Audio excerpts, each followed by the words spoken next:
za kujitambulisha wewe ni nani, jina kwa yule msikilizaji ama mtazamaji ambaye labda hajawahi kufahamu vizuri. Kwa majina kamili naitwa Frederick Manzala. Mimi naibu wa mwalimu mkuu wa shule hiyo ya Kitutu Masaba.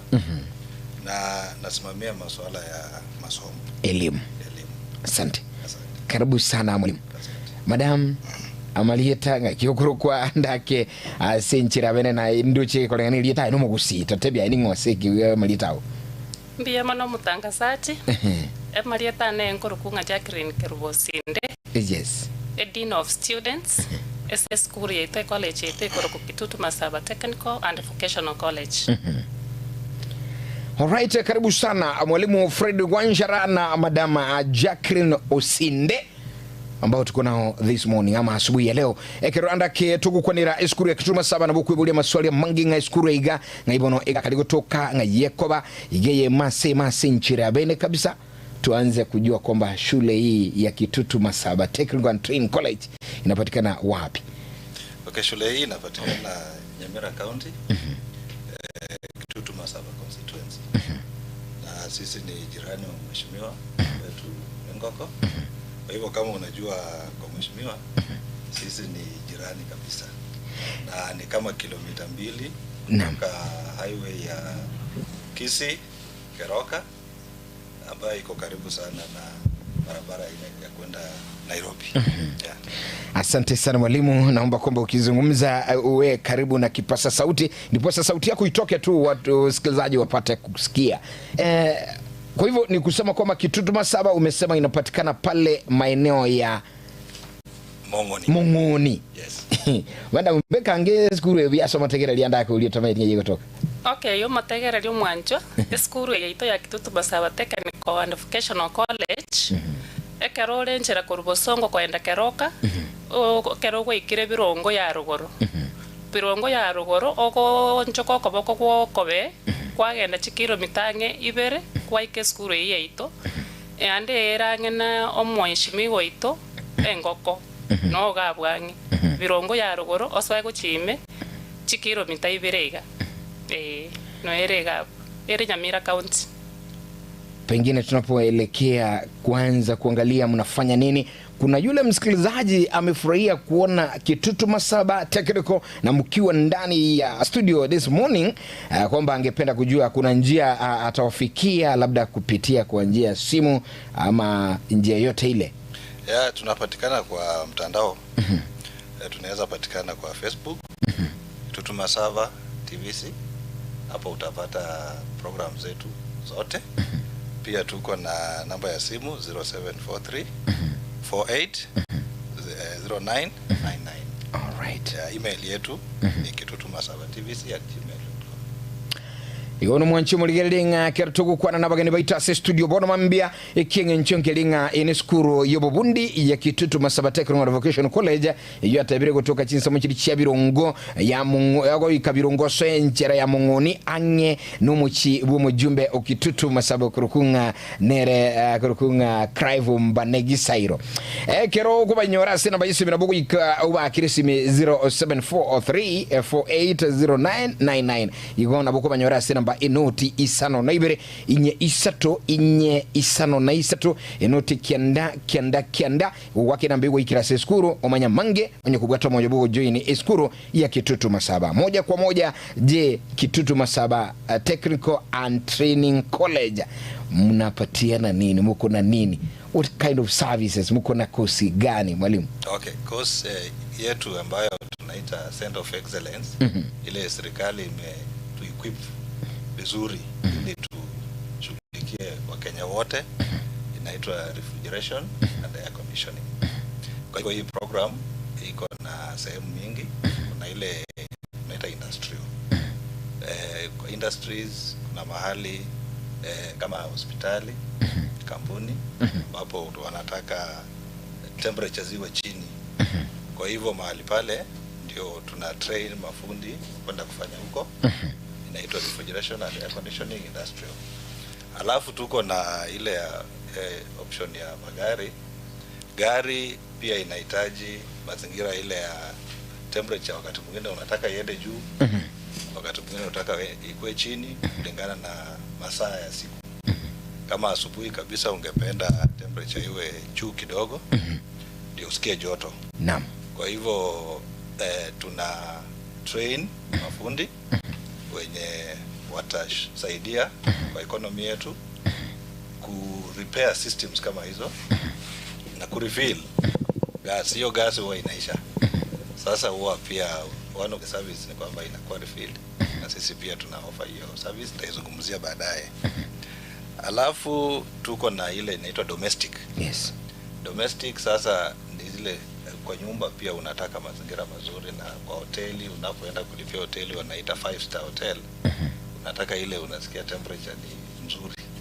Sasa ile temperature inaletwa na hiyo refrigeration ya tunaita domestic. Sasa pia tuna train mafundi wenye wataenda ku maintain hizo systems kwa hoteli, manyumba ya watu. Kwa hivyo hiyo ndio our main course tunaita Center of Excellence. Lakini kando na hiyo tuko na business programs. Sasa pale utapata tuko na human resource. Hapo kwako najua kwa lazima uko na human resource officer. Of course. Sasa tuna train huko na unaweza waleta pia for further capacity building. Yes. Alafu pia tuko na secretarial. Pia nimepata secretary tayari hapo kwa mlango. Wao ndio tuna train huko, na tuko pia na supply chain and management. Tuko kwa pango pia kuintroduce social work na community development, hatukuwa nayo. Tunataka pia kuintroduce CPA, pia tuko na accountants ndio kushughulikia mambo ya pesa. Programs kwa engineering ni mingi, pia tuko na building. Kwa mambo ya ujenzi tuko na plumbers. Sasa wale wanahakikisha kama ni hoteli maji iko kwa shower na maji inafikia mteja kwa estate. Naam. Na maji inatembea sawa sawa hata kwa town. Sasa hao ni plumbers. Tuna train pale. Alafu tuna wale masons wanahakikisha wanatengeneza ukuta vizuri, wanatengeneza tiles na vile vitu zinahusika na nyumba, roofing. Pia tuko na carpentry. Hii course ya carpentry ni course ambayo karibu ina kufa kidogo kwa nchi yetu, lakini tuko na bahati ya kwamba tuko na equipment na tuko na walimu ambao wamehitimu, na tuko na programs za plumbing. Kwa hivyo pale kuna wale wanatengeneza milango, wanatengeneza furniture, vitanda.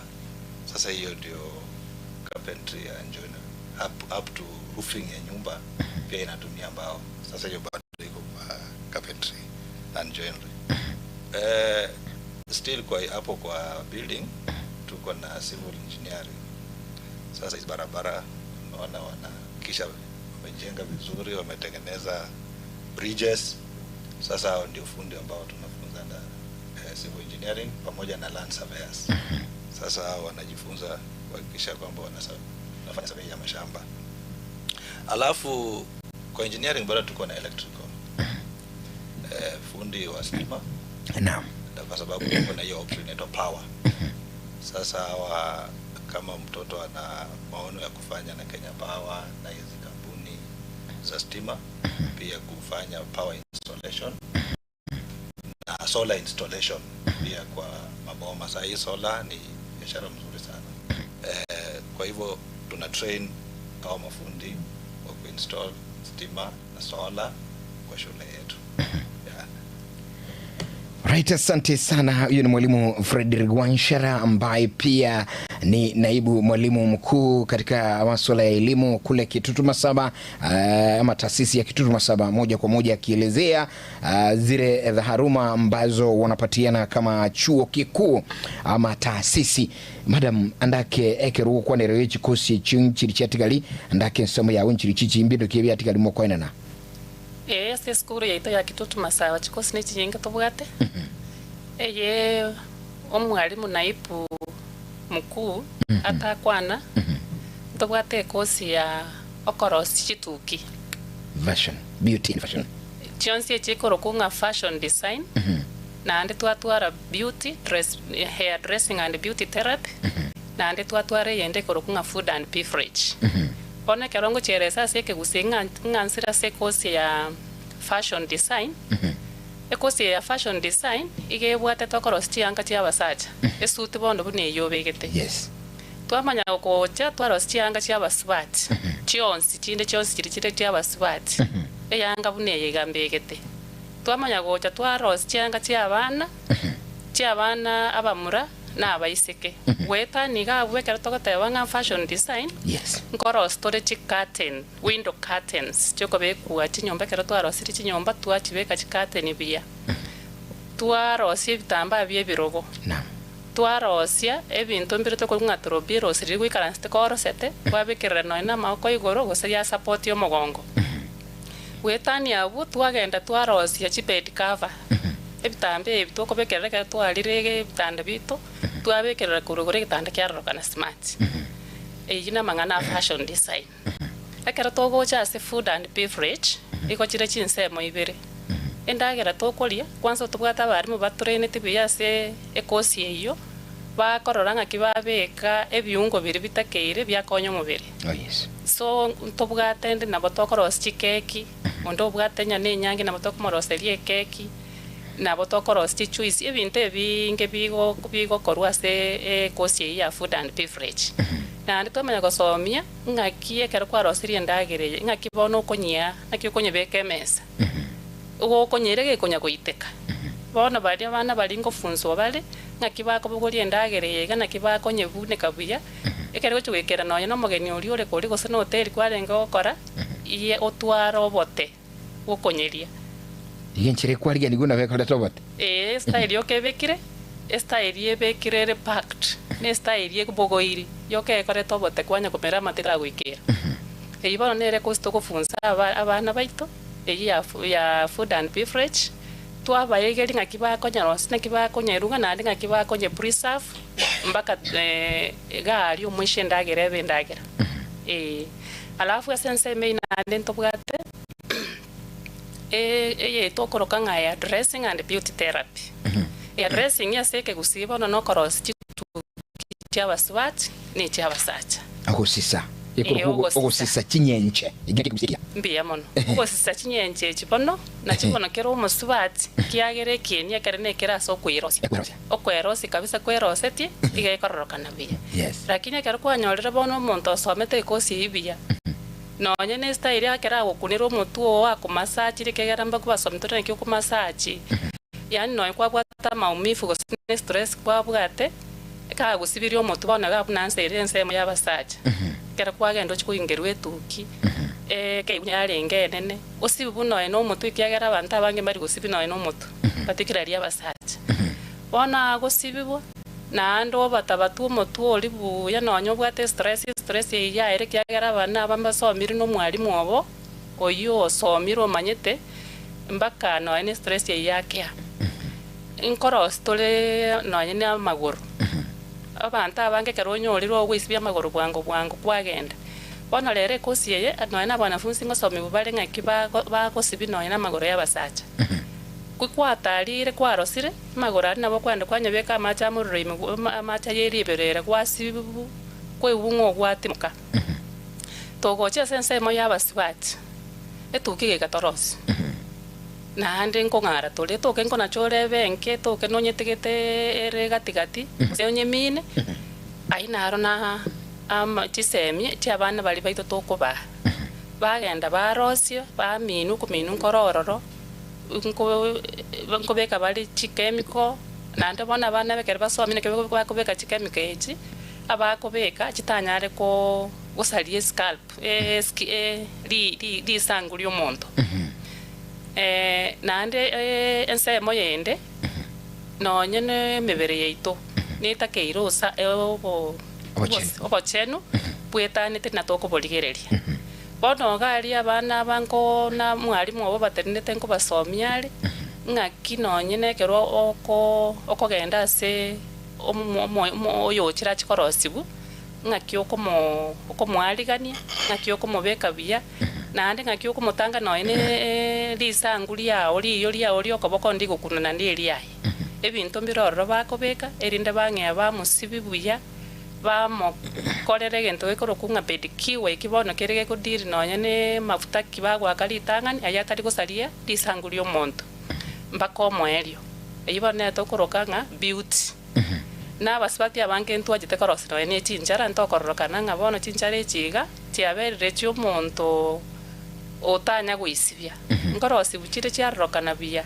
magorasi butwarorokana bia obosibwasi bubwarorokana bia kwaya kama mafuta nonya gukunya kuyaka nonya ya ng'ombe gukunya komeka eseng'enchonga kwa rosti buno mutaramu iko abanafunzi baino gusaborokiwa abaino beskuru enchire yorose titu kibyosi setekinyenche mutio kwa madam na abanafunzi beskuru yawo bagokorete kasi abanafunzi bane bankoreire gasi kweli intuna bana bali mu baito kibatagete kogenda korosi bwetuki abanafunzi baito bali na basomiri na bagocha batokorere gasi na ande na moroche igana boinde bia mwalimu kile ambacho madam anazungumzia kwamba wanafunzi wenu licha kwamba ni wanafunzi ambao mnapea elimu ya mambo ya kutengeneza mambo ya nywele na mambo ya usafi katika taaluma ama katika upande wa beauty therapy ndio wanafanya kazi hivi. Anaonekana smart, amesema pia wewe vile umenyoa ni wanafunzi wenu. Hilo thibitisha ni ukweli. Kweli. Asante. Azono mwanjumu liyelinga na balimgura kitutu masaba kusagana ituko iga soba korali biskuru iga college iga eskuru yobobundi yukuigilia bana chikosi au ichigita bakwereraga iga kingencho ayinamba yurase screen ulesa television na yurase radio toko inamba iga enoti isano naibire inye isano na isato enoti kianda chinambe chiko kuchiaka n'ubugirane tukanyora chisemi nabo kogendea masema skuru ubaikire eligere unyara ko bago kogendera konyora amasomo. Mwalimu Fred Wanshara, labda tukiangazia mambo mengine wakati tumewalisiju kama umaliza mambo ya courses pengine niongezee kidogo. Tuko na pia course ya agriculture. Pia tuko na tuna train wanafunzi ili waweze kufit kwa industries zetu za sekta ya ukulima. Tuko na general agriculture, alafu tuko na agricultural extension. Sasa kama unataka extension officers, sasa tuna train pale Kitutu, pengine hapo ndi tulikuwa tumesahau kidogo.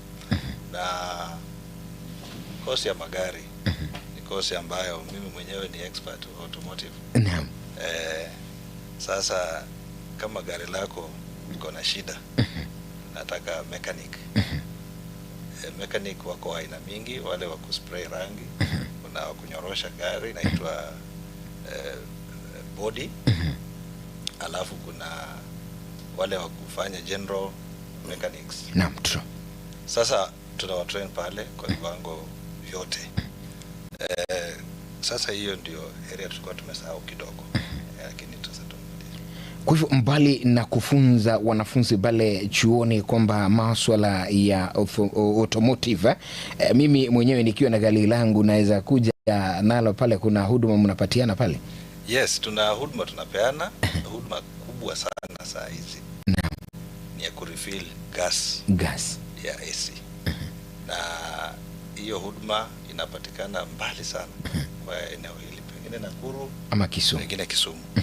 Lakini sasa inapatikana hapa kwetu Kitutu Masaba TBC. Na hautapata kwa kila college, kwa sababu sisi ni center of excellence kwa hiyo area. Sasa kando na kutrain, pia tunaweza kukusaidia kurefill hiyo gari, na inaenda na CC. Sasa kuna zile gari ziko na 2000 cc kurudi chini. Hizo tuna charge 2000 shillings. Na for every additional 500 cc, najua wewe na waheshimiwa kuna zile magari za 4000 cc, 4500. Sasa kama unaongeza cc 500, sisi pia tunaongeza 500 shilingi 500 juu. Kwa hivyo kama ni 3000 cc tunakucharge 3000 shillings. Alright. Alafu pia tutakufanyia engine wash, tuko na vifaa zote, hiyo ni additional service. Tutakufanyia free inspection ya hilo gari lako. kama brake ilikuwa na shida na hujui, sasa utatambua kumbe ningekufa. Sasa hiyo service tuko nayo. Alafu pia tunajaribu kujenga ile garage ili kuwe na uwezo wa kupeana services to the public. Kando na kufunza, pia tunataka kusuluhisha shida ambazo zinahusika na magari. Na uzuri wa TVET Nzarigo ni kwamba vile umeambiwa na madam, kama unataka kunyoa unateremka tu kwa workshop. Kama gari lako liko na shida unaenda tu kwa workshop. Kama tumbo ndio unataka kukula, tuko na food and beverage. Sasa ni mahali tuko, ni industry.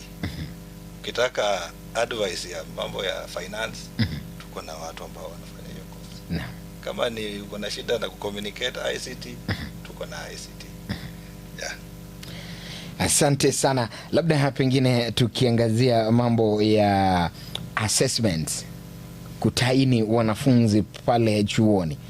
Nyinyi kama Kitutu Masaba mko na mpango gani wa mambo ya assessment? Ningetaka kuongelea sasa assessment kwa jumla. Serikali itoa mwelekeo, ikasema kwamba tuende system inaitwa modular. Na hii system ya modular ilikuwa mwanafunzi anaingia kama vile tutakuwa na May intake, angeingia na kwa hiyo term angefanya internal assessment na afanye external assessment. Sasa ilikuja ikawa na changamoto zake na ikaanza ku affect enrollment ya wanafunzi. Alafu serikali tena ikaangalia na ikatoa mwelekeo mpya.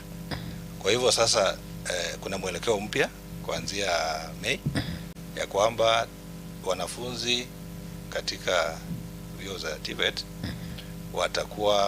wanakuwa assessed baada ya term 2. Kwa hivyo saa hizi tunaita module, lakini sasa kwa lugha ya kawaida ni term ambayo ni miezi 3. Sasa mwanafunzi akiingia Mei atasoma hiyo term ya Mei mpaka August. Alafu kuna hiyo term ya inafuata inaanza September mpaka November mwisho. Sasa November ndio atafanya external assessment ambayo sasa wameongeza muda. Wanafunzi walikuwa na changamoto kwa sababu na wazazi, ungeingia admission na unaambiwa unahitaji tena ku-enroll kwa registration. Sasa unatakana ulipe school fees na tena ulipe pesa za mtihani. Sasa ilikuwa kidogo inapewa wazazi changamoto, pia awareness, wazazi walikuwa hawajaelewa new system. Lakini sasa kuna hiyo extension ambayo inaruhusu wazazi sasa kupata pesa za kuhakikisha kwamba wanafunzi wote wana-enroll. Unajua ukisoma ndio au assessed unakufa moyo, unaweza drop out. Sasa hiyo ni mpango ya serikali, lakini sasa kulingana na hiyo sasa mpango yetu ya shule tuko na mpango ya internal assessment. Na tuna operate na unique way. Pia najua hata wewe mwenyewe haukupitia wakati ulikuwa unasoma. Kitambo ungesoma alafu tamu ikiisha unafanya mtihani inaitwa end term. Sasa hiyo mambo hakuna. Sisi tumeondoa hayo kulingana na program ya shule na ya serikali. Sasa tuko na ile inaitwa continuous assessment. Ukiona ile confusion iko kwa CBC na awareness, wanasema mtoto akiwa grade 9 ile assessment yake inabeba kuanzia huko chini projects mpaka mwisho. Kwa hivyo wazazi wanafikiria ni ile grade ya mwisho ndio wanafanya, lakini inaanzia mwanzo. Sasa pia hiyo system ni kama hii yetu ya TVET, ambapo mwanafunzi akiingia atafanya, unapoingia kitambo tulikuwa na meta topics kwa subject. Sasa sasa inaitwa learning outcomes. Sasa unaweza kuwa na topic kama 7 kwa subject. Sasa nikisha kufunza topic ya kwanza na kufanyisha assessment, hiyo assessment inakuwa ina count up to the last day. Nikifunza topic ya pili na kufanyisha assessment, hivyo. Kwa hivyo naweza gawa hizo topics, pengine nifunze 2 ndio nifanye assessment, tena 2 nifanye assessment.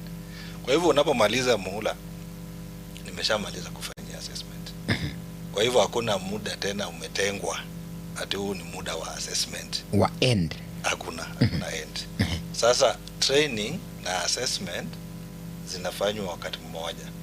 na training saizi mwanafunzi anapoingia tunafanya zile zinaitwa core units. Kama ni gari, hatuanze kufunza hesabu, hatukufunzi mambo ya ICT, hatukufunzi communication, tunaanza tu kufunza engine, tunakufunza body, tunakufunza. Kwa hivyo unaingia workshop. Sasa na unapojifunza kama ni gari na tunakufanyia assessment, tayari umejua na tumerecord na tuko na all the evidence tumeweka kwamba mwanafunzi amejua. Kwa hivyo inapofika end of module 2 tena utafanya assessment kama ile yenye ulifanya internal, confirm ya kwamba ni ukweli umeelewa hiyo skill. Kwa hivyo sasa hiyo ndio unique way yetu yenye tunafanya assessment. Kwa hivyo tamu ikiisha, tumegundua kwamba inatusaidia sisi kama walimu. Tamu ikiisha, walimu wamesha assess kama kuna kazi tena, hawa walimu wanatumika na TVET SIDA na NEC kusahisha mitihani. Kwa hivyo tena wanatakana waende kusahisha mitihani. Sasa utapata kuna changamoto tena, wao wanafaa wasimamie mitihani kwa hizi college zingine kama external verifiers. Sasa kama kuna end term, inamaanisha hawa watu hawatawapata, wanafaa tena watumike kwa mtihani tu ambayo pia ni inji moja hii ambayo ni external.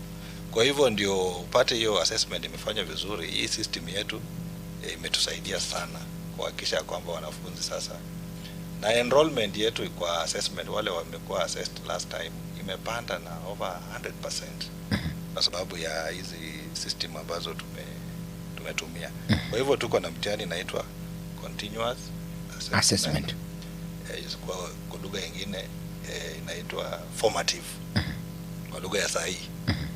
Alafu kuna hiyo ya mwisho ambayo nimesema sasa inakuja kwa module ya pili, inaitwa summative assessment. Alright, asante. Negetoro mwanchi muliringa ibintu no mwanchi mateli bichenchetia se TVET na kyakweranga bono mwanafunzi osumuro kyatalicho okora matemu ali akuganyirira nyuma so mire metinyi yonsi gose ne tatacho okorera limo akoende topic amangana maya sana anyiro kanga learning outcomes. That's a new term you said. Walimu adake igoro yegane iga ukwani irengane yutumire sunu wat kento commenta gose togende samo yendora tabi igoro yichi levels mogoso miali matomo na bale bullying bono dirikari tu bwate mwanafunzi yako ende school college osoma gose level onye certificate osoma gose diploma enda bwata se TVET na ndinkie requirements nchirichika mubono gukwanira buno mwalimu omonene akwanire amatemu aya buna mwatebi butwagakorire end term rero no mwana agosoaiga buna asomiwa topic entangani ibone kurukunga learning outcome. Yes. Omwalimu gakomoa oirorera keria asomiwe bono gagoche kogenda mutu okonyora ukimanyire kabisa. Onyene yanga renge gosonanya negoti mwalimu gasomirie gotieri akurire mwanafunzi uri nanda kwirorere gotieri okora matemu ayo ine nunyare gusone gotie akonyara igoyetire nande ogenda nande nyone yange ende nyanerongi ukora bonekera kwa burire igoro yechi level level abana baito bali toko anchera bachaga ali school ntobwate system ekorokunga RPL asobotambe korokunga I think utragenda recognition nakanira tebichi level ingo chere padae to teji level mwanafunzi gago chagali inki mubwata chi level au ibi wango au mogosomi ntobwata ibi wango au ntobwata abana bali bakolere class isano isato. Yes. Bone kera kolere class isano isato level yae to komonso ye kurukunga level 3 no agwansera osomiwa gasomiwa no mwalimu manena kwana okora amatemu ogende industry yo chikokora attachment elevo yende tobwate omwana oli okorire form 4 onyorire grade kirito kurokonga mwana oyo tari asara ucha sobogima na bagocha nando ansere elevo to kurokonga elevo ya kane level 4 elevo 4 ye bono omwana oli okorite level 3 na kera akorira 8 na bagocha level 4 oya kera chonyire level 4 yo nyorete amatemu form 4 grade kie ekera akorire aetire na ande bono goto gwa timiti abande ama na ba level 4 baswa level yende kurukunga level 5 kale ya karukirunge craft certificate level ekero bakorire level 5 eye igo bono togwatimitie abana ba level 6 level 6 eye bono mbari twakarukire kare diploma mwana onde bwensi obwate form 4 C minus gochigoro bono agosoa level 6 mwana onde bwensi obwate D iga agosoa level 5 mwana onde bwensi obwate E nago chance o chance nero yibono tokoroka nga level 4 omwana ero korete class 8 KCP matemwa KCP aya bono ege system ya change ya kogenda bono genda nga grade 9 ntubono tokomobeka swa level 3 lakini kuruga se level 3 ngana na bagutira mpaka nanda cyo wike degree ga etre level Jones Mwana mwe sana andake kabla sijaenda kwa mwalimu mkuu hapa naibu wa mwalimu mkuu bono omwana oyo igo kolire grade standard ama class 8 kiragucha na bagucha na banda bali bolinga tabwati certificate izabi dabwane ya 8 munyega niti kabwate certificate ya class 8 igagocha monero na tokunyara kumanya nga level kitoko mobeka gekanye twale onye tanye bwati tenigo komobeka tore nanda system yenda bone twate batorara atiga tumwanira all right nata keire gocha ne certificate all right ne nata keire gocha ne chibese chinge gocha admission chire 500 amanya gocha nanda to echibese chokomwa student ID student ID nere komokonya no ene kera sokira outside the compound ya school abantu bakomori organizing oyo no mwanafunzi yes kara nyoro bokongo bonde school gabu konyoro butwalire student ID card ya mokonya no nyene services tinda tagete senga student ID na bako ebua wiya nanda so bororo all right na era wako nyakanya shilingi 500 ekera bana bagosoa chibese cyo kabako kanira bubaswa mona chiro chikiagera geka service chiro chikenderere chirubuisa nemo na 800 osoa onge agosoma principle yeito o korokunga James igae na neta abana libaga nanda wikansense na baiboli obali baga baiwana nanga school fees takire korwe unei lakini asengenjo o school yebonete na ire no mo principle yo kwa understand ya baiboli iga kabatebi nga inunju tubange torose kimugwa kane school fees ngora all right lakini mwana kagosoa kasoire neti 500 cha admission 500 cha AID na ande nchirororo rende michorelia chibese cha serikali na chiro chire 500 lakinjo chikwande cha serikali erinda baichoria chibese nchire serikali ekoba baichiroliwa. Asante. Pengine mwalimu naibu wa mwalimu mkuu madamu amezungumzia masuala na viwango mbalimbali ambazo mnafunza kama taasisi ya Kitutu. Pengine zungumzia mambo ya malipo, school fees. Kuna mabadiliko yote pale katika taasisi ya Kitutu Masaba?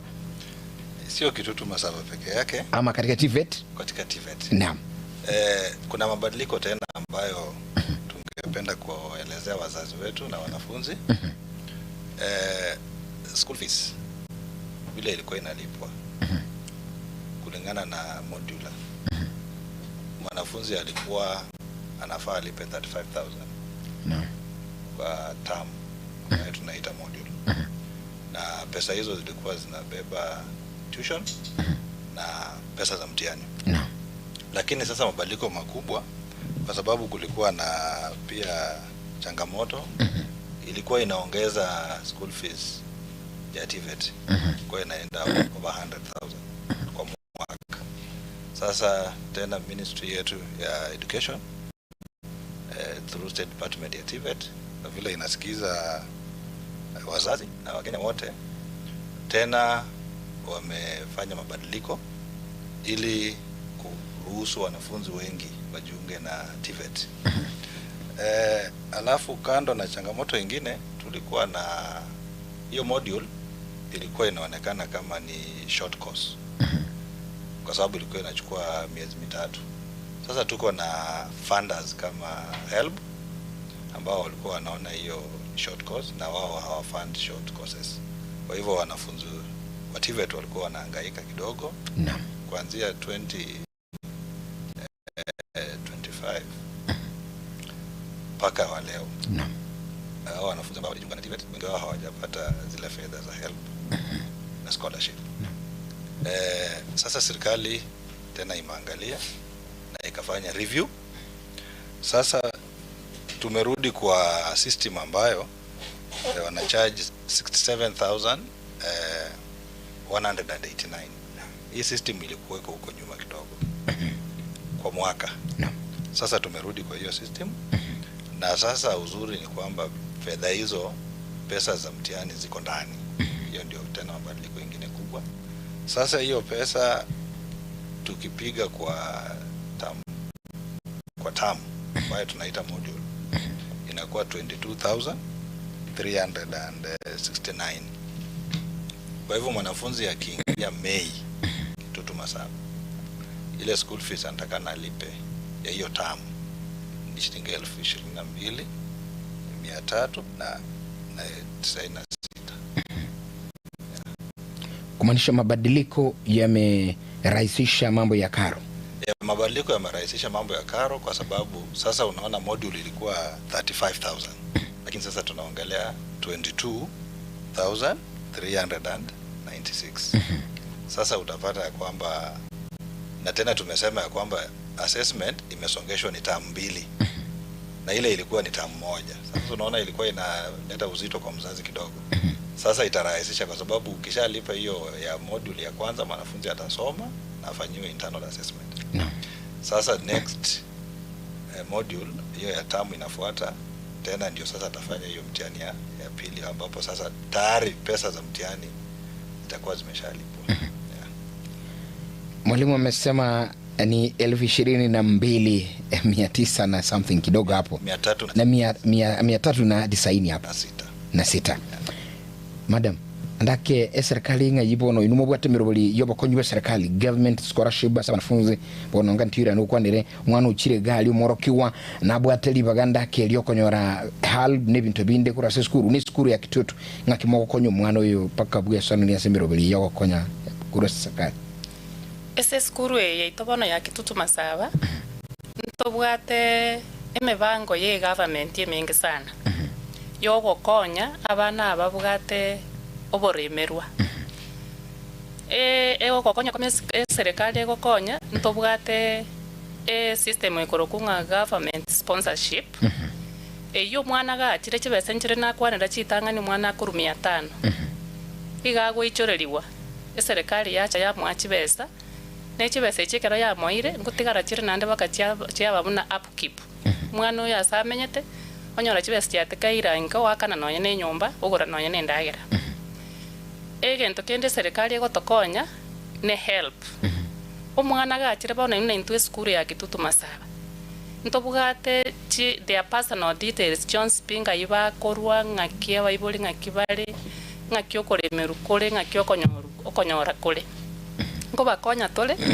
ba apply skuru no nyito to gocha to bakonya ba apply erinde banyora help nande nabo to ko ba sensitize bonsi pinga kiro mwana ge ka apply system ye ntanga ni naruka nga government scholarship kiro mwana ngo apply na kiro ye kiro nande ngakia help nande ngo kwanira kiro mwana ntwa mokonya o apply nande gento kende to konya bodo bwe ase skuru ya Kitutu Masaba nko bera torange ne jobs che serikali like jobs tigo kora mangana CDF nkomanya nitora abantu bali bagokora nabono mweshimiwa ito Cliff ya nkoko natokonyete sana ase skuru eri bunabona bana baitwekera batire tokubatebinga kia bursaries ba apply nane nabo konyora omweshimiwa ito onye nenga kia CDF chipasari echo oira abana baito bonsi ipi korwa se constituency yai iga abana baito ko bakonya tole nane otogendete kubenyoria nga ogokonya gwe serikali nkoro ko bakonya bakane ikiagera mbaro konyora babwato kurimerwa gwakane school fees Sasa mwalimu Frederick, ni kama ikiwa kuna usaidizi kutoka kwa serikali na umesema kwamba kuna mabadiliko ya karo, ni kumaanisha kuna mwanafunzi anasoma pale na halipi chochote basi? Na uwezekano kwa sababu nikiangalia records utapata kuna wanafunzi wako sharp na apply help nakimbia constituency. Alafu constituency zetu zinasaidia sana. Vile amesema kwanza yetu ya Kitutu Masaba. Mheshimiwa wetu anatupenda na anatusaidia sana kama college kwa hiyo area ya CDF. Na nahakikisha kwamba wanafunzi wote ambao wanatoka constituency yake kulingana na sheria wanapata CDF. Anatupea kwa muda ambao tunahitaji zile fedha, hazikai sana. Kwa hivyo kuna uwezekano, kwa sababu sisi kama shule mwanafunzi anapokuja kuna ile tunaita minimum fee ambayo tena ilielekezwa na serikali. Mwanzo serikali ilikuwa imesema kwa sababu kuna scholarship na help, usiombe mwanafunzi pesa zote anapoingia, kwa sababu serikali iko na mzigo wake na mzazi pia ako na mzigo wake. Hiyo mzigo ya mzazi inaitwa household. Kwa hivyo siku hizi ukikuja shule tunakwambia umelipa household, sasa usifikirie ni rent. Ni mgao wa mzazi ambao ni familia inafaa ilipe, sasa inaitwa household.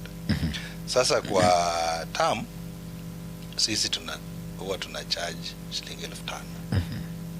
Kwa hivyo ile shilingi 5,000 ni ya tuition, lakini kuna mwanafunzi mgeni kuna ile malipo ndogo ndogo naita other charges, kama admission fee napata shilingi 500. Kuna fedha zinaenda kwa hii regulator inaitwa TVETA pia 500, alafu pia tahitaji ID pia shilingi 500. Alafu tuko na student union Quran mambo ya wanafunzi ambayo haiko kwa fee structure, sasa ni shilingi 300. Sasa hiyo jumla inakuja shilingi 1,800. Sasa tukiweka kwa ile tuition ya shilingi 5,000 inakuwa shilingi 6,800. Sasa unapokuja ndio tumesema school fees ni 22,396 ndio umemaliza term. Lakini mwanafunzi anapolipa hiyo 6,800 atakuwa amelipa ile kiwango inaitwa household ya hiyo term. Sasa atasoma, na kama alikuwa amejipanga anapoingia na anarusha maombi kwa CDF itamrushia kitu, itaanza kumlipia. Na pia CDF inapolipa inapunguza ile household yake ya jumla. Sasa utapata bahati mzuri akishapata tena help, ama kama hajalipa yote na amelipa household, sisi hatufukuzi huyo mwanafunzi, tutamruhusu alipe pesa za mtihani, kwa sababu hajalipa 22,000. Unajua sasa 22,000 iko na mtihani ndani. Kama haujalipa 22,000 na umelipa 6,800 inamaanisha hujalipa pesa ya mtihani, na hiyo pesa sio sisi tunahitaji, tunafaa tuitume Nairobi. Kwa hivyo tutamuomba alipe pesa ya mtihani kulingana na charges za mtihani yule anafanya. Hakuna charge yenye iko blanket, inategemea na course yenye unafanya na iko na units ngapi. Sasa ndio kwa sababu utalipa sasa kulingana na advice department yako. Kwa hivyo inategemea na course ile unafanya. Kwa hivyo kuna wanafunzi ambao wanatoka kwa familia ambazo pia wanahitaji usaidizi kidogo, na hatuwabagui, tunawasikiza kupitia kwa ofisi ya Dean of Students na sisi administration. Tutahusisha wazazi. Kuna wenye wanakuja Sarigo na hana chochote. Sasa wewe umekaa pale, sasa ni wewe umlink na CDF vile madam amesema, ni wewe umguide mambo ya help, ni wewe umguide mambo ya scholarship. Sasa ndio aanze safari ya kutafuta pesa, lakini anapata mafunzo.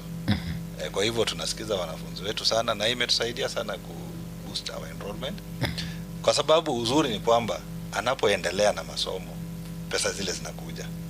Kwa hivyo hakuna haja ya mzazi kuacha mtoto nyumbani ati kwa sababu hana pesa za kutosha. Ukiangalia 67,189 kwa mwaka unaona ni nyingi, lakini sio wewe unafaa ulipe zote. Kuna yako na kuna ya serikali, alafu una boost hiyo na kupitia kwa CDF pia. It's another partner mzuri ambayo inapunguza sasa mzigo ya mzazi. Yeye sasa ana focus kwa vile mtoto anaishi, kwa sababu pesa hizi hazina pesa ya accommodation ndani. Hii ni ya masomo tu. Kwa hivyo mzazi sasa anaweza shughulikia vile mtoto anaishi na vile anakula hii system inaitwa pay as you eat. Pengine mwalimu, naibu mwalimu mkuu, tukiwa katika masuala ya accommodations nyinyi kama taasisi kuna vyumba vya wanafunzi ama hostels, ama pia mko na mpangilio gani kuhakikisha kwamba yule mwanafunzi ambaye labda anatoka sehemu mbali kidogo na eneo la Kitutu amefaidika katika masuala ya malezi na kadhalika? Yes, tuko nayo. Kitu ya kwanza college ilipoanza ilikuwa focus ilikuwa kwa kujenga facilities za training. Serikali ikajenga workshops, ikajenga classrooms. Sasa kuna pia role ya community na private partners ambao tunawashukuru sana, wamejenga nyumba mingi karibu na shule yetu, hata zingine hazina wanafunzi kwa sasa. Kwa hivyo sisi tuko na uhusiano naitwa partnership na hao private partners ambao ni majirani wetu. Sasa mwanafunzi anapotoka mbali, sisi kama shule ndio tutamu accommodate kwa partnership hiyo. Kwa hivyo hiyo ilikuwa ni style ya kuanza maisha, lakini sasa vile tunaendelea tumepata suluhisho kubwa sana, kwa sababu kupitia kwa serikali yetu tuko na program ya affordable housing, na kuna wakati tulizungumzia hapa ya kwamba itakuwa, lakini sasa inaendelea, ujenzi unaendelea, na tunatarajia mwisho wa mwaka huu Desemba tukuwe na funguo ya hizo affordable housing. Na hizo affordable housing tena zinakuja na mambo mengi, tunakuwa drilled na maji, kuna backup power, alafu pia vitu zingine ndogo ndogo za kusaidia wanafunzi kama maduka. Kwa hivyo ni inaenda kusuluhisha sana mambo ya accommodation kwa wale wanafunzi wanaotoka mbali, lakini tena wanafunzi wetu wanapenda kuishi style ya saa hii ya maisha, na nyumba ziko bei ya chini mpaka 2,000 unaweza ishi hapo nje, na wanafunzi wetu wengi kwa saa hizi wanapenda hivyo, na wanataka ile kama ni convenience. Lakini kama anataka nyumba, sisi tutampatia nyumba. Yes. Asante. Nake mwalimu inkiora kwanere Madam Jacqueline, inkiora kwanere asensemo ya chisterasi kubeka bya seruga yeke usi. Kubeka bya seruga yeke usi uno. Machona basati ni muma tinki abantu bamenya. Mwibuli naruka lisikogo seguru grango kunchali usimbo ninga kujo mwana Kitutu no mwana ninya rukanga kibona gocha ku nyumba ni karawe kame. Bondo antake tegote yoli abiga. Abana abaiseke batoletere bunda mwatie kire kwewa igunchende dean of students. Yes, a dean of students nero nando kuligereria student welfare nakire akoba bya kwabo kwa buya ngaki abana babacha ngai bamenyete kimbuke bwa ebibyonsi na bitogushugulikira ona kera komenta igoro yechi hotel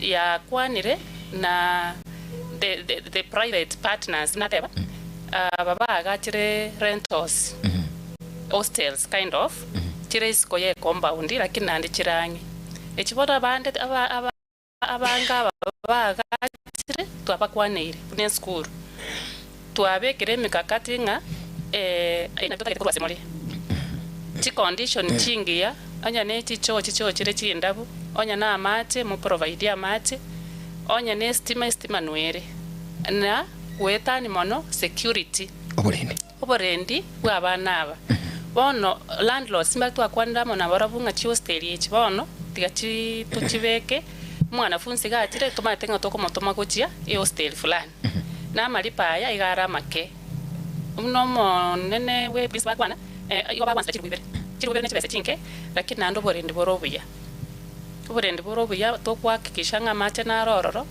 estima nerororo usafi nerororo noborendi bwa bana bomborororo atachipa ligoliriria inse ekibono mune skuru ngo bwati tole bono moiborio ukabwata omwana okorware boruya kurbogere kurwandonsi no inkurwandonsi tigareta abana kiagera nturi tayari gwetania enyombe ya affordable housing to kwagachiru ne serikali kwa December bona igame ibune gwi kumutinyo gatano tigaba tu abana ntubune skuru nturi tayari ngai bakorara no bamenyo buya no borendi ngonyora bari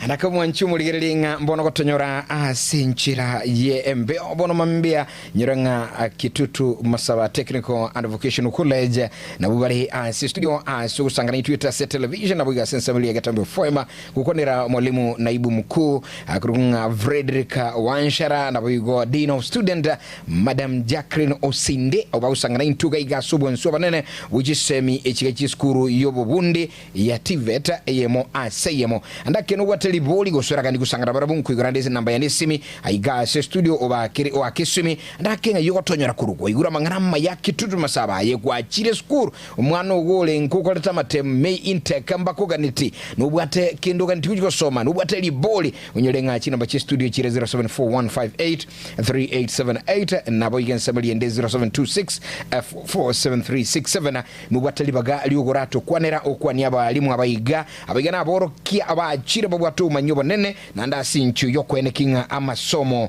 abeire amaya ase chisemi cheitu 20 semi nchiribo kotuba goteba Madam Jacqueline elimu aina uzee tebuga tebogo tu use ama kwenu mko na viwango mimi kama mtu mkubwa siwezi kuja nisome na mwalimu mko tuko na wanafunzi rika yako naam na hata unaweza ukiwa unafanya driving naam wewe ni mwanafunzi wetu naam sasa tuna viwango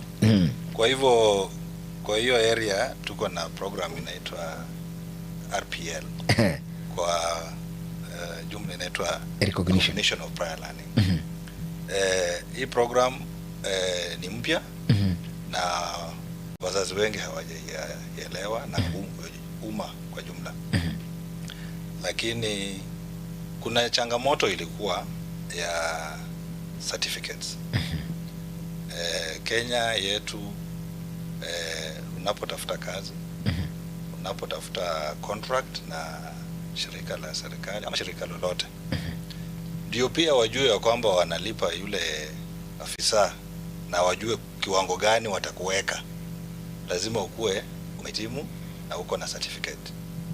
Kwa hivyo Wakenya wengi walikuwa hawana. Ukienda kwa fundi utapata kuna fundi anakutengenezea nyumba vizuri. Hata ukikwama na gari hapo utapigia fundi akuja kutengenezea hiyo gari. Lakini sasa fundi huyu akitaka kazi kwa kampuni lazima watahitaji atoe karatasi ndio wajue huyu mtu ni certificate holder ama ni diploma holder ama ni degree holder. Ndio hata wajue human resource ajue atamlipa aje.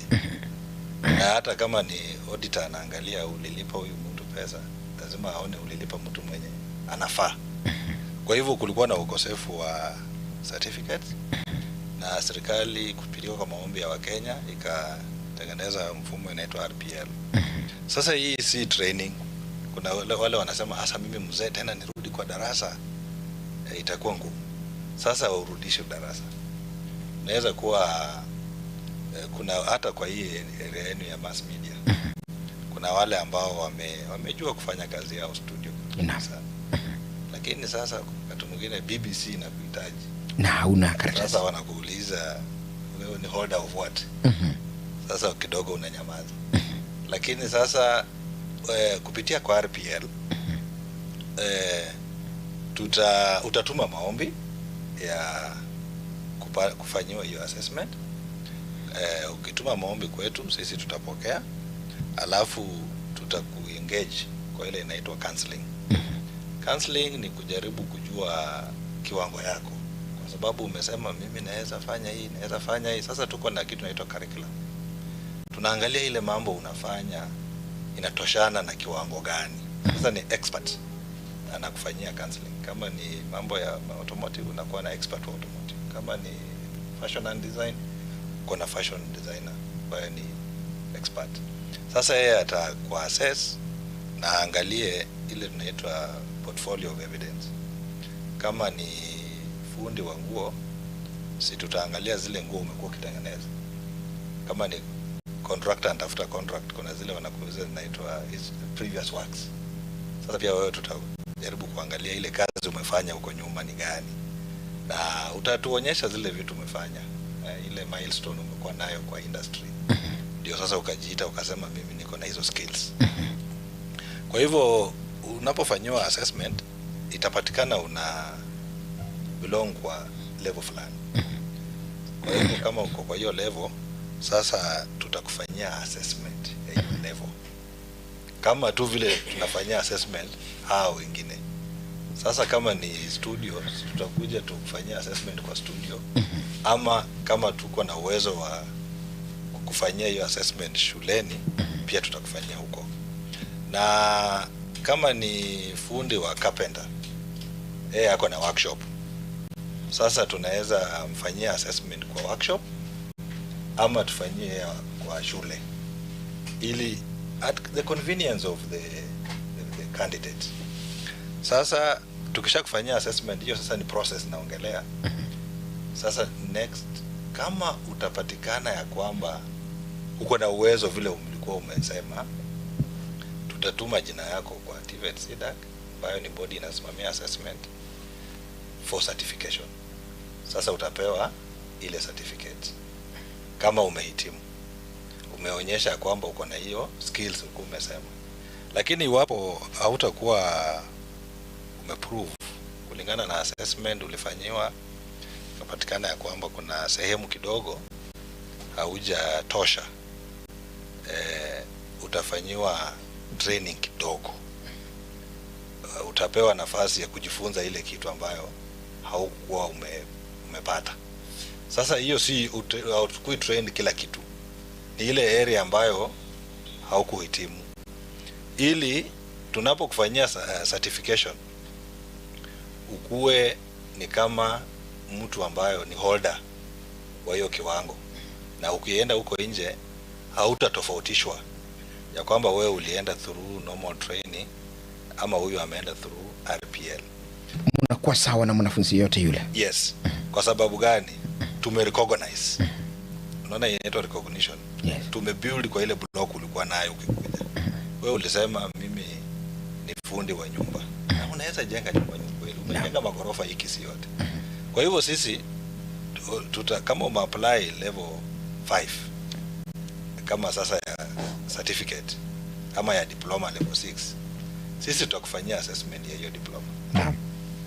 Na kama uta-meet all the requirements za hiyo diploma, sasa wewe uko kama ule mwanafunzi ambaye amekuwa kwa shule hiyo muda yote akijifunza, kwa sababu yeye ametoka form 4 na hana uzoefu, hana skills. Sasa hatutaki uanze upya, kwa sababu tayari unajua hizi vitu. Ile kitu unakosa ni karatasi. Lakini tunakupeleka through a formal process ambayo sasa haupewi tu certificate. Na nimekuambia kwamba kama kuna area ambayo tutagundua kwamba hauna hiyo skills, sasa hiyo area kidogo ndio tutakutrain. Alafu sasa ndio ufanyiwe assessment.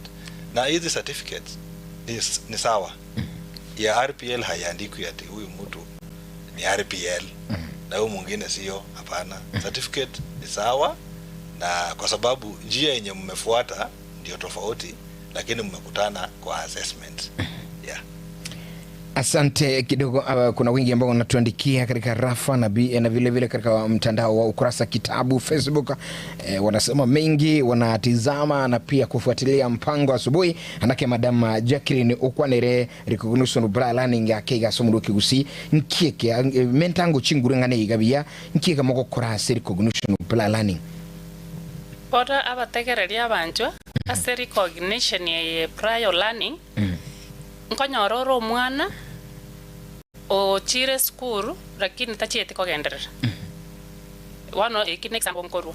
Omwana oyo kwanyoranga na maite kobeka estime buya sana, lakini tachiete achi guturainiwa. Akanyago soka ne rafiki yaya gatoka omanyire. Omanyire kya kobeka estime. Kwanyoro omwana onde agakora form 4 tachi kogenderera.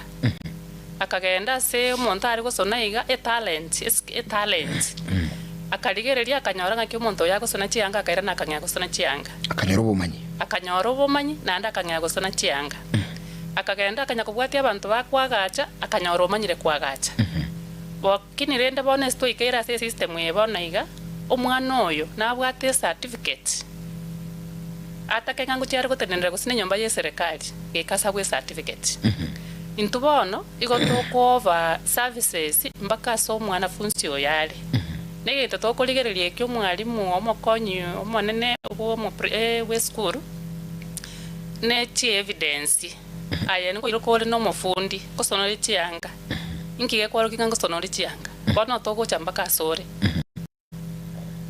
toriko salisi sachi ao toriko sieka duka yao ni togocha mpaka kororo torore bintu birio gokora otate bingaye elevo yao okokosonore chianga bakachisuti chisuti echinga ichire watu waro kichisuti echo na chechi bano twaro kanga portfolio of evidence chianga chiri ogosona na chitokoligerere na ande e process yende nande togochia togo kwereso kwamanya gukora application kwamanya gocha twacha twakora guidance and counseling ekera twaligereri chianga chiga nkuikere twarora ng'eke turakora nona nutakere gukemanya bono gaburi ori no to go train kidogo erinde kwakemanya lakini rende e certificate yokwewa ekubwati ne level ne riare kuchikwewe kerole se training ye school ine to kubwati naye kero kwa kolire twaligererie bintu byonsi pinga portfolio of evidence ebina nabiroka ne chianga chiri already osonete na ande assessment ile to gokorire gotogocha se workshop ya asa gokorire gasi yao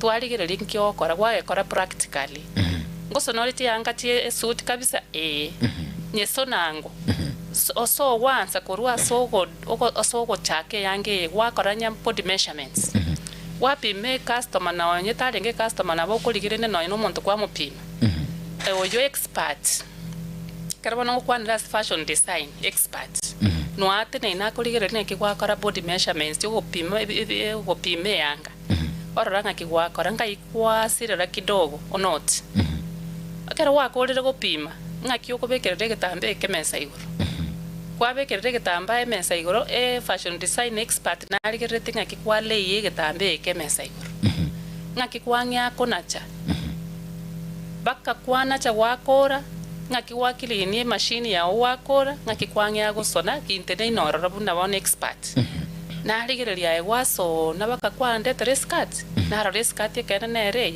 ibonete kuroka nga portfolio of evidence bono gwikeraga abo na bongo kobeka ngeke wange kikia bono igole level 6 gose level 5 gose level 4 gose level 3 korengana kiri kwarara korengana na kiri narora biri byonse bitoko bwatekera abanafunzi bagocha se school mebona se training elevator bono na yore inero kwa iwe certificate okay iko kwa certificate no uli okale school moko mira na usena sigete bugoligazi mugwekaini omugwekaini alright mchimuli bya sana ayonse nkuru ase abalimu bayiga bakituma saba aye omunyene andaka mabuli agogo chaga studio kubwate konde tutachi gukora kendo chegali ase enye namba yeteli studio 0741583878 0726447367 yamasa mobana baske basoko ruade wakatala gotabanga ndani yomurubuli asante watching and listening thank you asobosemi mamake Ruth Kurwa amabiria bwakirubia no ndimi yomurubuli na gokire sana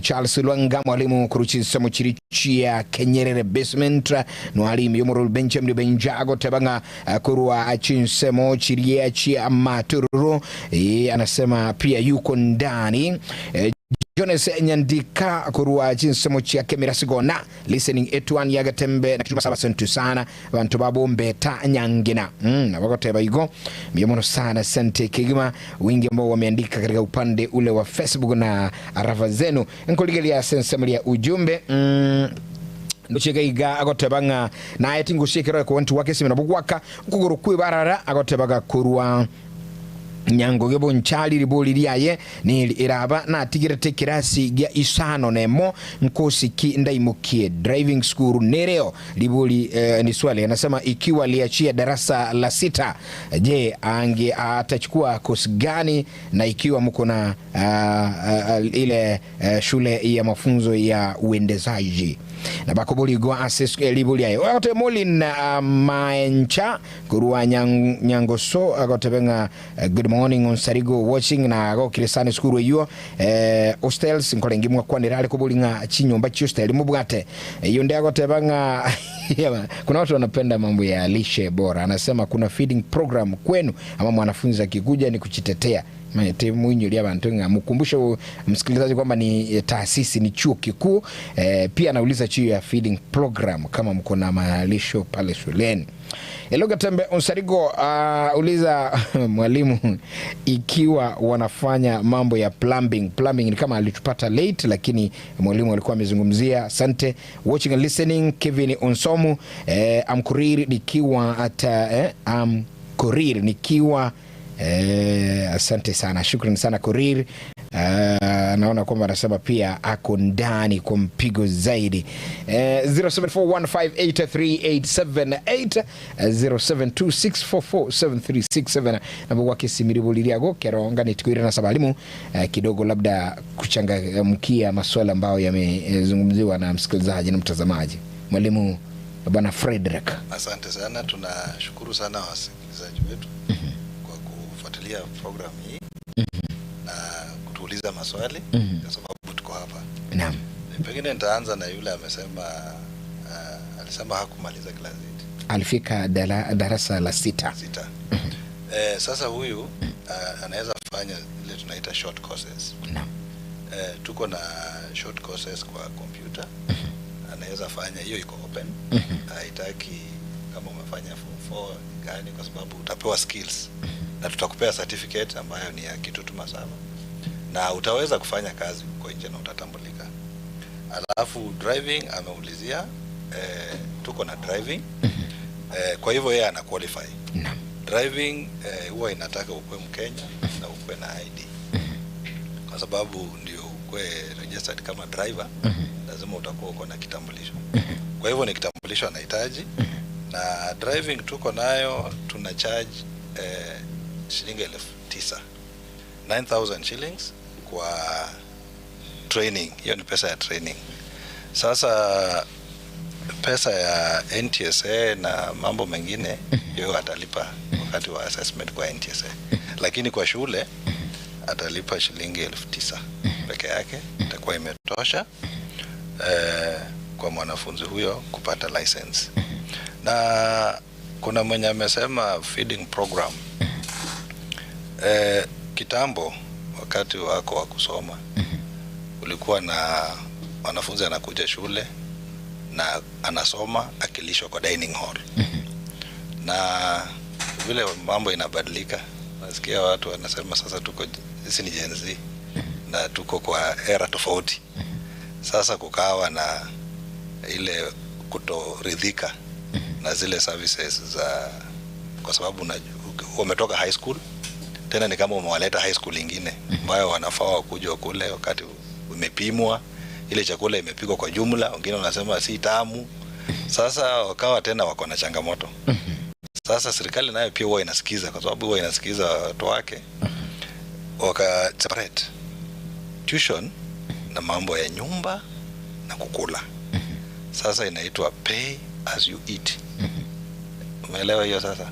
Sasa kama umetulipa 67,189 umelipia kusoma, kwa sababu mambo ya accommodation haiko ndani, mambo ya food haiko ndani, na hiyo ni Kenya mzima, sio sisi peke yetu. Ile mikakati shule huwa inaweka kuhakikisha kwamba wanafunzi wanapata chakula ni tuko na cafeteria through the food and beverage department ambayo tunajaribu kuipea a lot of equipment kuhakikisha kwamba inakuwa kama ni hoteli. Sasa kama utahitaji chakula utakuja pale na ununue hiyo chakula na ukule. Kama university tuko na mess. Sasa na kama unataka kujipikia pia unaweza kujipikia kwa nyumba, kwa sababu wanaishi kwa nyumba zao hapo nje. Sasa kuna wenye wanataka wakule ile chakula ya kienyeji yenye pengine shule haitapika. Sasa wako na uhuru wa kula kwa nyumba, anaweza kula asubuhi vizuri shuleni kama sawa. Sasa naendelea kusoma. Alafu pia tuko na eatery. Tuko na joint ambayo tunaita eatery. Eatery. Yes. Hiyo sasa ni joint ambayo chakula kinapikwa. Naam. Na mtu yeyote ambaye anataka, kama hata wewe mwalimu unataka, unaweza enda pale ununue. Kama ni mfanyikazi, kama ni mtu anapita kwa njia, kama ni mwanafunzi, anaweza enda pale. Sasa hiyo inakuwa ni joint ambayo ni ya comrades. Sasa vitu ni bei ile yenye ni nafuu ambayo inaweza support mfuko ya mwanafunzi. Yes. Sasa hiyo pia tuko nayo ndani ya shule. Kwa hivyo mwanafunzi akikuja na pesa kidogo, anaweza pata ile chakula ya mwanafunzi ambayo itamsustain mpaka jioni. Alafu sasa kienda kwa nyumba, kama angetaka sasa kula zaidi, anaweza jipikia. Alafu kuna yule ameuliza plumbing, pengine hakuwa amesikia. Tuko na plumbing kwa viwango zote, na nilielezea kwamba tuko na machines na workshop, na tuko na walimu ambao wamehitimu, na tuko na wanafunzi. Program inaendelea ya plumbing. Kwa hivyo kama anataka kujifunza kutengeneza milango, kutengeneza vitu, vifaa za mbao, mpaka ujenzi ambayo tunaita roofing, mbao inatumika, kwa sababu hiyo sasa inashikana na building, akuje kwetu Kitutu Masaba na afanye hii course ya plumbing.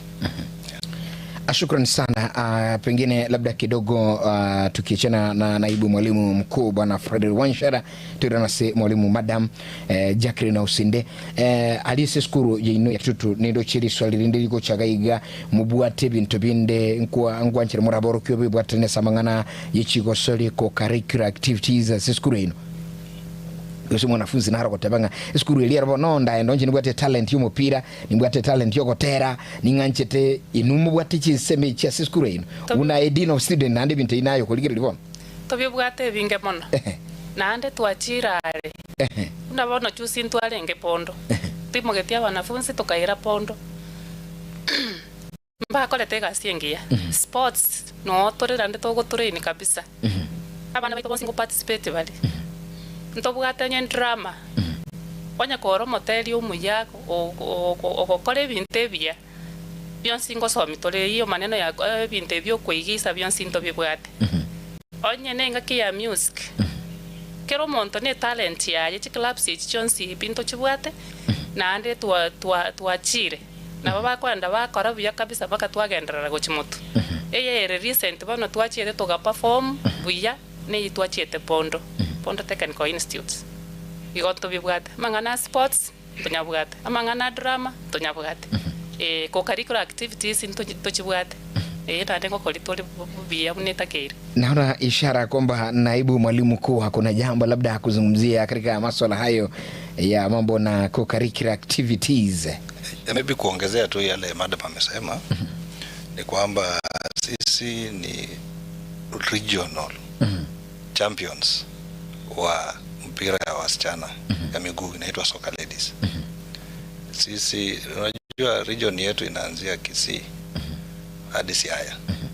Sasa hizo college zote Technical Training Institutes, National Polytechnics, sisi ndio tuliweza kubeba hiyo kikombe na tuko nayo kwa shule. Na kwa sababu tumejenga timu ya wasichana, tulikuwa na timu za vile ameeleza kwa areas mingi, lakini unajua uwezo ishinda kila kitu.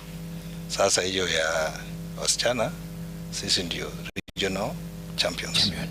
Kwa hivyo tunajenga na tunakuza talanta, na hao wanafunzi ambao wako kwa hiyo timu pia kama shule tumewapea support. Tumewapunguzia mzigo kidogo ya fedha, tumewapea ile inaitwa scholarship ya shule, kwa sababu kuna wengi wao wanatoka kwa humble background na tungependa wapate skills, kwa sababu mpira inafika mahali una retire. Sasa kupitia chuo chetu tunahakikisha kwamba huyo mwanafunzi anapata skills. Sasa atakuwa mchezaji na engineer ama mchezaji na accountant, inakuwa rahisi yeye kufaulu kimaisha. Pia tuko na Athletics tuko na athletes huko wanakimbia mpaka nchi za nje. Juzi tuna athlete wetu alishinda marathon in Tel Aviv, Israel. Wa Kitutu Masaba. Yes, mwanafunzi wetu wa Kitutu Masaba. Kuna wenye compete Eldoret Marathon, compete in Uganda. Kwa hivyo sisi unaona ile level tuko nayo sio ya constituency, ya international.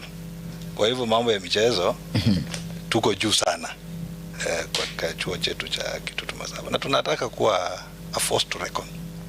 Tunataka kuhakikisha kwamba kando na masomo hii area yetu kuna talent mingi. Kuna talent za mbio, hii region yetu ya Kisii.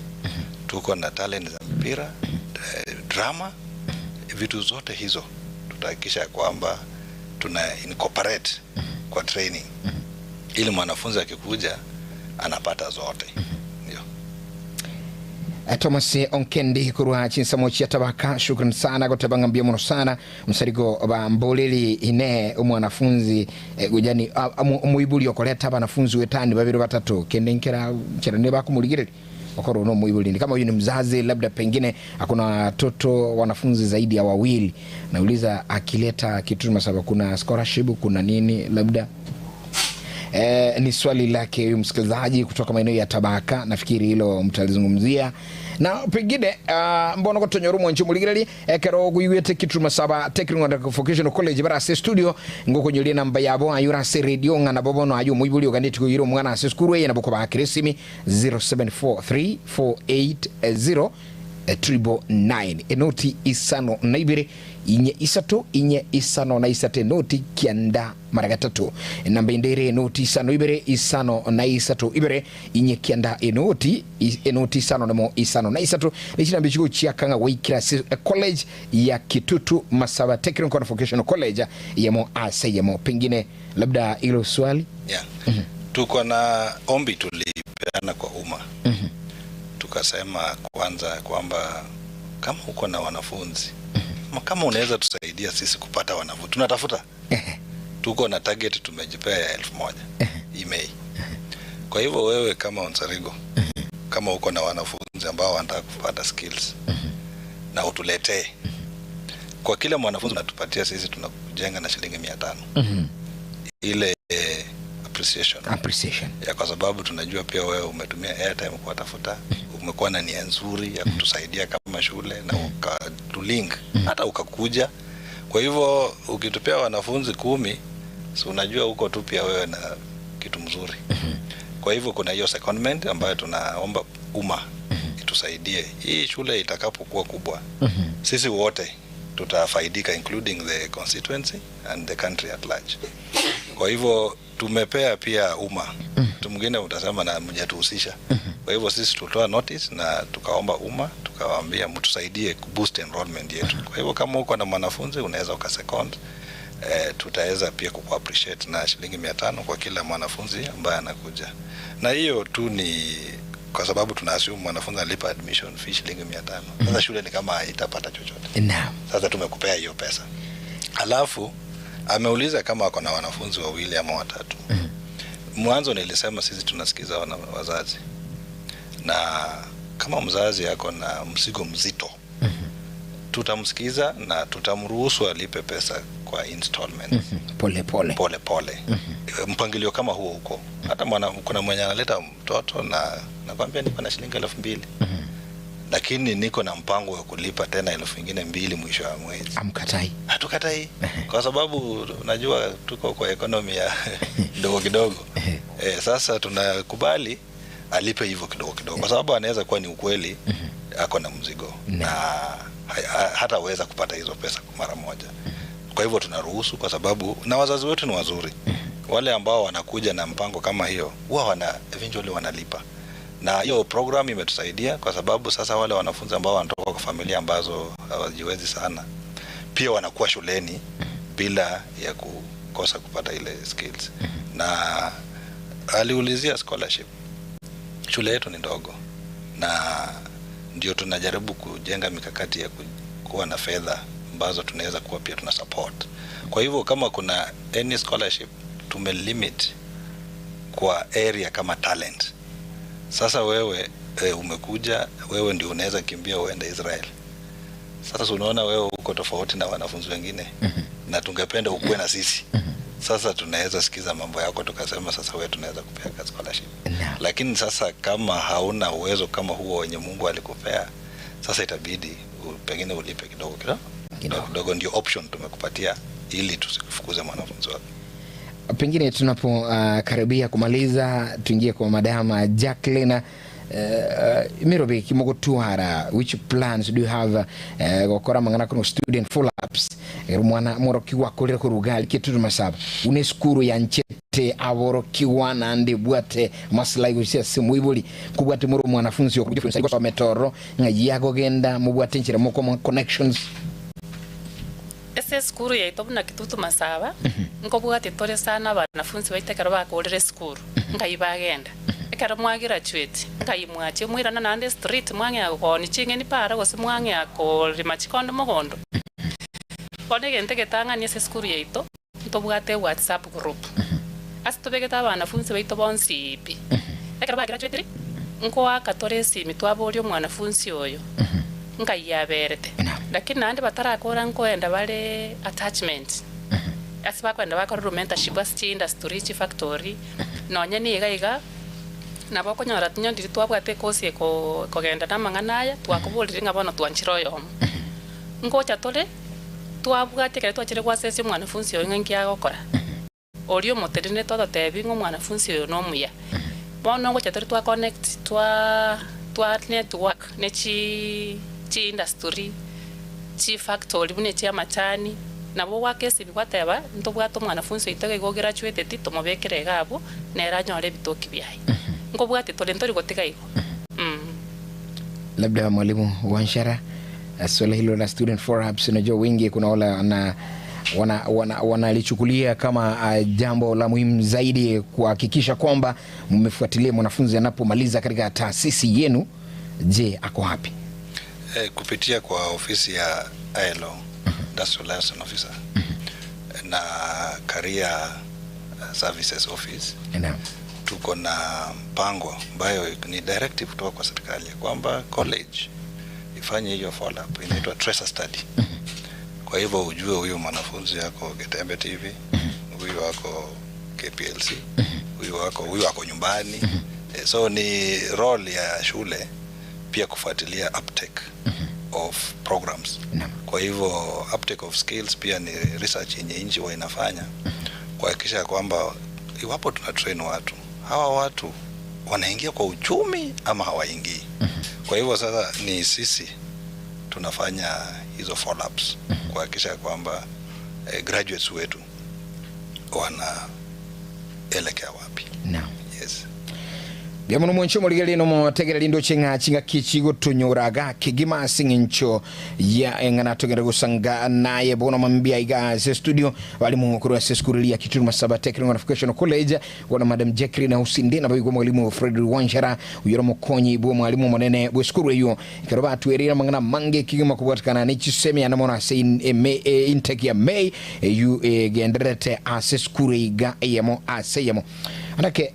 Tunapomaliza sasa mwalimu, ningependa labda kwa maneno machache tu, mbona mzazi, mbona mwanafunzi, mbona yeyote pale hata ikiwa ni msimamizi ama guardian achague Kitutu Masaba na asiende Unsarigo Technical? Asante sana. Why? Kwa hivyo vile tumeeleza, naam, sisi tuko organized. Naam. Na tamu vile inaenda kuanza Mei, tushapanga kila kitu. Wakati wa holiday kama huu tunanunua materials. Sasa wanafunzi new intake wanaingia on 27th, tarehe 27 mwezi wa 4 au ni new intake, na wale tunaita continuing wanafunzi wetu wa kawaida wanaingia tarehe 4 mwezi wa 5. Wanapoingia hivi, hiyo wiki ya kwanza ni class. Kwa hivyo sisi hatuna muda wa kuharibu.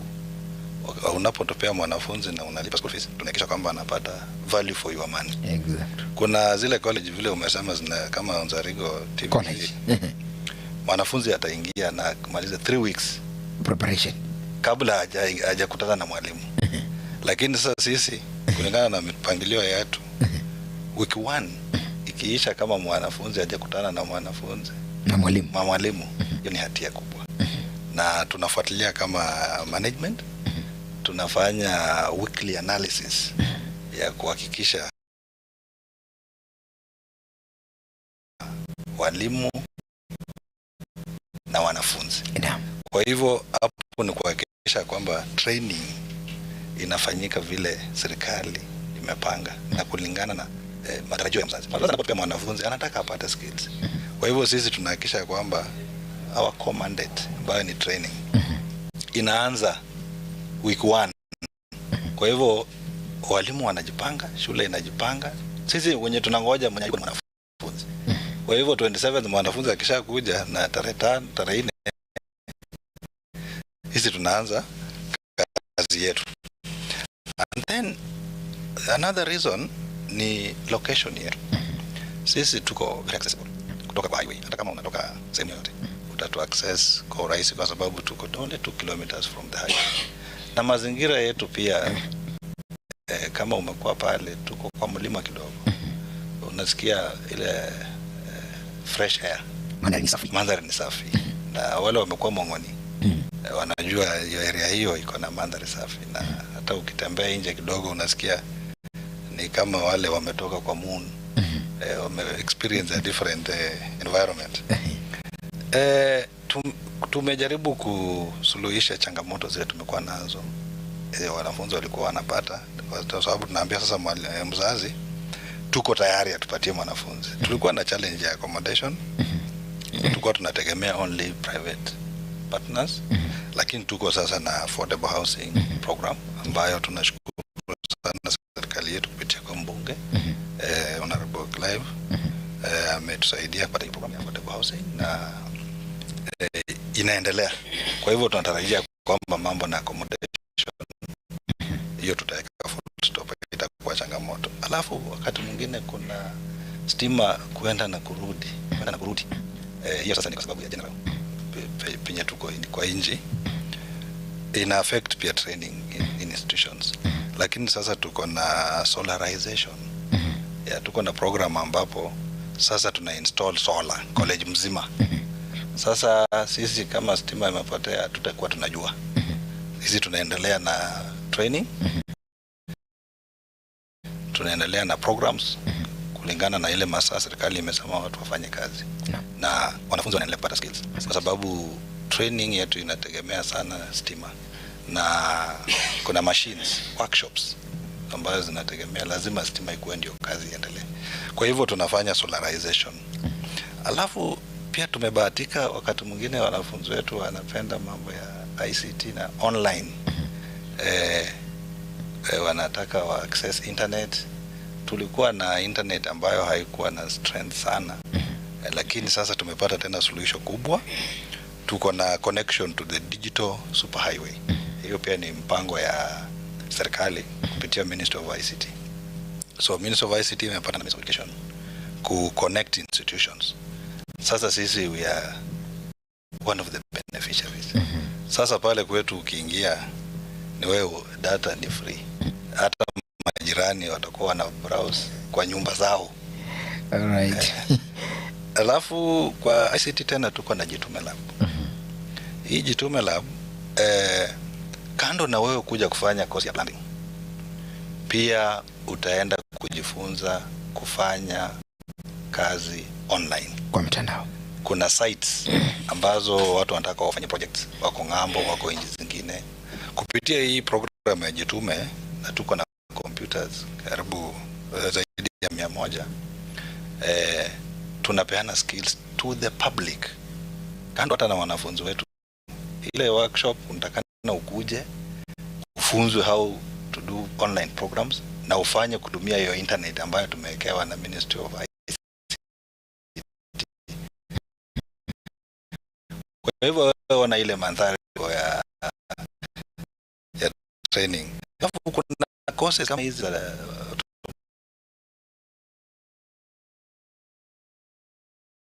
inakuwa gumu kwa sababu ukimaliza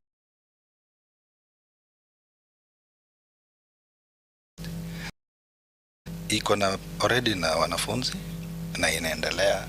Kwa hivyo hiyo ina complement hata kama umekuja kufanya supply chain management ama agriculture na ungependa kununua gari, sasa unapata hizo skills. Kwa hivyo hiyo environment ni sawa ya training. Asante sana mwalimu naibu mkuu, naona muda umetupa kisogo kabisa kuhakikisha kwamba tutamalizia hapo, lakini madam, labda kwa jambo moja so muibuli ngana muigora ya baibuli no mutegere ligoro ya Kitutu Masaba abaibuli baito Kitutu Masaba no mugwene tukubeka abana na nabatebiere birongo mongoni asomweshimi waitogo tokonya mono ukorukwa irieta ryaye riria kuriera nengoko otokonya tanando ule tayari mutwara wasi kanga yabana baino baguchikomenya abana abatu abangire bune school chi hostel injirororo oborendi obuya mborororo amasomo aito tokwenana naringa muna tokwigoraiga kwanza tore gosomia kegera bono iga ntubwate program twabekire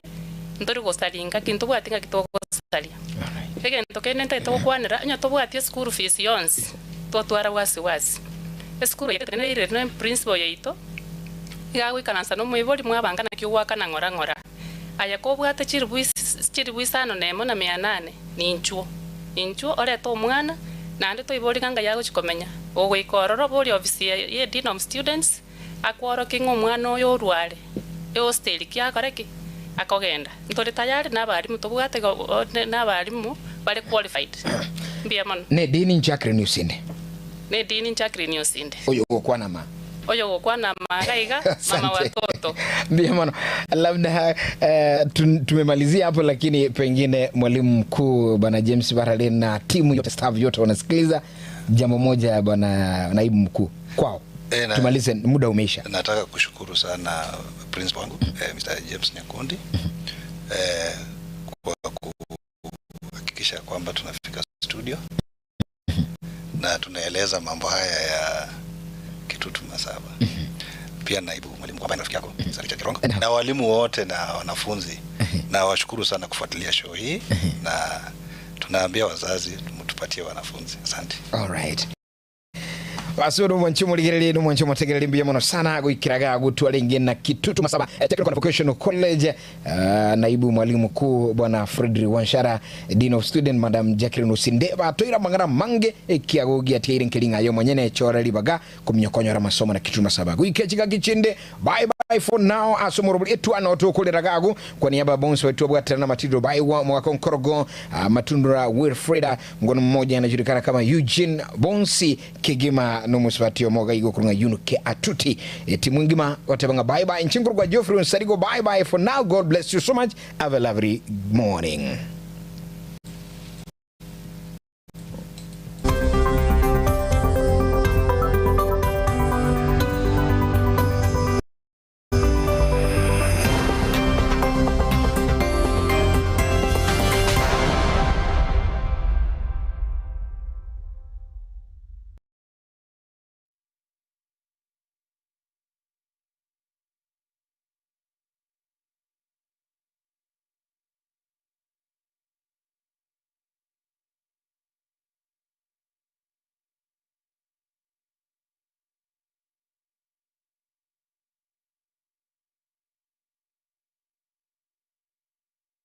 Gusie bono na bukwegokia asogo sonja etibi ya wanje Tiger Temba Television Network wetera Zuku Satellite Channel number 038 egoki